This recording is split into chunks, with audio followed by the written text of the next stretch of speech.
হঠাৎ রক্তচাপ বেড়ে গেলেও একদমই আতঙ্কিত হবেন না, কারণ এই আতঙ্ক, ভয়, অস্থিরতা, দুশ্চিন্তা রক্তচাপ আরো বেশি বাড়াবে এবং আরো বেশি ক্ষতি করতে পারে।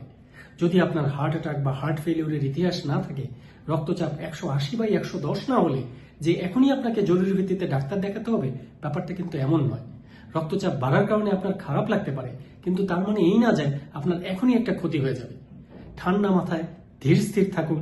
নিজের প্রেশার ওষুধ খেতে ভুলে গিয়েছেন কিনা মনে করুন, বা ভুলে গিয়ে থাকলে খেয়ে নিন, অথবা খেয়ে থাকলেও এখন ওই ওষুধই অতিরিক্ত আরেকটি খেয়ে নিন। একটা লেক্সোটেনিল বা জোলিয়াম এই ধরনের অ্যাংজাইটি কমানোর ওষুধ একটি ট্যাবলেট খেয়ে নিয়ে একটি ভালো পরিবেশে, সম্ভব হলে নিজের ঘরে আলো বন্ধ করে একটু বিশ্রাম নিন। শান্ত থাকলে কিছুক্ষণ পর রক্তচাপ ধীরে ধীরে কমতে থাকবে। তখন আপনি কারো সাহায্য নিয়ে নিকটবর্তী হাসপাতালে জরুরি বিভাগে যাবেন। কিন্তু হায় হায়, আমার প্রেশার বেড়ে গিয়েছে, আমার কি হবে, আমি কি মরে যাব, এরকম প্যানিক করলে প্রেশার তো কমবেই না, বরঞ্চ আরো দ্রুত বাড়তে থাকবে। তাতে ক্ষতির পরিমাণ অনেক বেড়ে যাবে।